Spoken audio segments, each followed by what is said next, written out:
দুপুরে খেয়ে মোবাইলে ফেসবুকিং করছিলাম। রিয়া ফোন দিয়ে কান্না স্বরে বলল, হ্যালো তানভীর, তুমি কোথায়? কেন, কি হয়েছে, কাঁদছো কেন? কাঁদছি কেন? 2 দিন পর আমার এঙ্গেজমেন্ট। স্রেফ 2 দিন আছে। আমি জানিও না আমার বাবা মা আমার এঙ্গেজমেন্ট ঠিক করে রেখেছে। ওই, কি বলো, তোমার এঙ্গেজমেন্ট ঠিক করে রেখেছে মানে? আমি জানি না কিছু। তুমি কালই বিকাল 4টায় রমনা পার্কে এসে দেখা করো, কথা আছে। আগে যে বেঞ্চটায় বসতাম ওইখানে বসে থাকবা। ওকে, ঠিক আছে, দেখি কি করা যায়। তুমি কেঁদো না এখন। তোমাকে যে খয়েরি রঙের ফুলের শাড়ি দিয়েছিলাম সেটা পরে এসো। এখন রাখি, বাই। আমি ঠিক নাই। আমি ঠিক 4টায় রমনা পার্কের বেঞ্চে বসে আছি। রিয়ার জন্য অপেক্ষা করছিলাম। মন ভারী হয়ে আসছে, চোখে মুখে আমারও প্রায় কান্নার ভাব। 5:30 বাজছে। দেখলাম রিয়া হেঁটে এসে আমার পাশে বসলো। চোখ দেখে বুঝলাম রাতে কেঁদেছে খুব। বললাম, তোমাকে এই শাড়িতে বেশ মানিয়েছে। রিয়া ধমক দিয়ে বলল, তুমি এখানে শাড়ি দেখতে আসো? কালকেই আমাকে আংটি পরিয়ে দেবে। আমি বুঝতে পারছি না কি করব।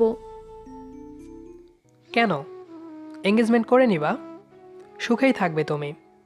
দেখো, কয়েকদিন পরই আমার কথা ভুলে যাবা। মানে কি বলতে চাইছো তুমি? তুমি কি আমাকে চাও না, ভালোবাসো না? ভালোবাসলেই কি পাওয়া যায় সব কিছু? এইদিকে আমি এখন মাস্টার্স পড়ে বেকার, কি করব? তুমি হয়তো নেই আমার। আমরা চাইলে কি পালিয়ে যেতে পারি না? যা করার পালিয়ে করি। চলো পালিয়ে যাই। আমার তোমাকে ছাড়া থাকাটা মনে হয় হবে না। না থাক, বিয়ে করে নাও। তোমার জীবন এভাবে নষ্ট করতে পারি না। বেকার লোক, কি খাওয়াবো?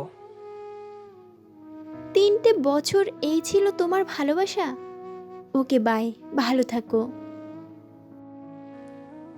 উঠে হনহন করে চলে যেতে চাইলে হাত ধরে আবার বসিয়ে দিয়ে বললাম, কি হলো, আরেকটু তো বসো।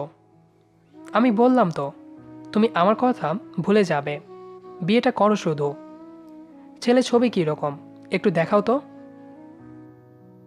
কেন বসবো? তোমার সাথে রিলেশন করাটাই বড় ভুল ছিল। রিয়ার প্রচুর জেদ চেপেছে। তারপরও মোবাইল বের করে ছেলে ছবি দেখালো। ছেলে ছবি দেখে বললাম, বাহ, ছেলে তো মানাবে খুব। তুমি উজ্জ্বল শ্যাম, সে ফর্সা। ছি, তোমার কি একটু মায়া হয় না আমার জন্য? এভাবে বলতে পারো? দাও মোবাইল, গেলাম। রাখতে পারলাম না আর ধরে। চলে যাচ্ছে মুখে হাত দিয়ে। বুঝলাম কান্না পাচ্ছে। মনে মনে একটা হাসি দিয়ে বললাম, ইয়াহ, আমি জিতে গেছি। পেছন থেকে বললাম, ভালো থেকো রিয়া, সুখী হোক তোমার ভালোবাসা।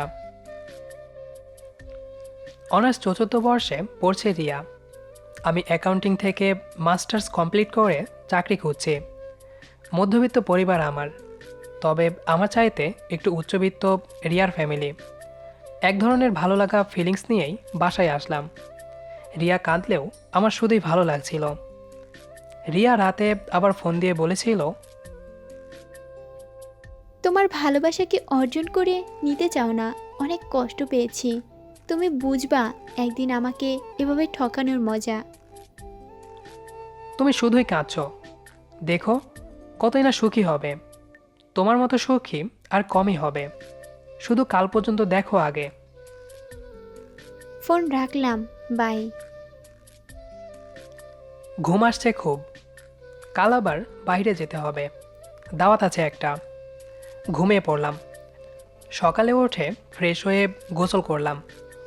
আর ছোট ভাই আম্মা রেডি হলো, আমিও হলাম। বাসা থেকে 11টায় রওনা দিলাম। 2 ঘন্টা লাগবে আমাদের বাসা থেকে দাওয়াতে পৌঁছাতে। গাড়িতে বসে ফেসবুকিং করছি। 12:30টার দিকে রিয়ার বাসায় পৌঁছালাম। রিয়ার বাবা মা আমাদের আপ্যায়ন করে নাস্তা দিলেন। এক পর্যায়ে রিয়াকে সাজিয়ে আনা হলো আমাদের সামনে। রিয়া তাকাচ্ছেই না, ঘোমটা দিয়ে মুখ নিচু করে আছে। আমার কাছ থেকে আংটিটা নিয়ে ছোট করে একটা কাশি দিলাম। ভাবলাম কাশি বুঝতে পারবে সে। সুন্দর করে বললাম, রিয়া এদিকে তাকাও তো, হাতটা এগিয়ে দাও। হুট করেই মাথা তুলে তাকালো, কিছুই বলতে পারলো না। আমার দিকে ড্যাব ড্যাব করে চেয়ে আছে, কিছু বলতে পারছে না। হাত এগিয়ে দিল, আংটি পরিয়ে দিলাম। হাতটা ধরে টেনে তাকে রুমের বাইরে এনে বললাম, কি হলো, এভাবে চেয়ে আছো কেন? হুঁশ ফিরে নাই এখনো? এটা পুরোটাই আমার প্ল্যান, তোমাকে চমকে দিতে করেছি। কেমন হলো সারপ্রাইজ? রিয়া বলল, তুমি এমন করলে কেন? এটা কি খুব ভালো হলো? তাহলে ছবি দেওয়ার লোকটা কে ছিল? তোমার চাকরি আর প্ল্যান এসব কি? ওটা আমার এক বিবাহিত ফ্রেন্ড, চাকরিও হয়ে গেছে একটা প্রাইভেট ব্যাংকে সপ্তাহখানিক আগে। বলিনি তোমাকে সারপ্রাইজ দিব বলে। প্ল্যানটা 2 দিন আগেরই, যেদিনই আমাকে ফোন করেছিলে এঙ্গেজমেন্ট নিয়ে। তুমি কলেজে গেছো, সেদিনই এসে সেরে নিয়েছি। বিশ্বাস করো, মাথার উপর দিয়ে গেছে। আমি এখনো বিশ্বাস করতে পারছি না। হয়েছে, এবার চলো। আমাদের আজকের গল্পটি কেমন লেগেছে সেটি অবশ্যই কমেন্ট করে জানাবেন। আর নিয়মিত এমন ভালোবাসার ভিডিও পেতে আমাদের চ্যানেলটি সাবস্ক্রাইব করে আমাদের সাথেই থাকবেন। ধন্যবাদ সবাইকে।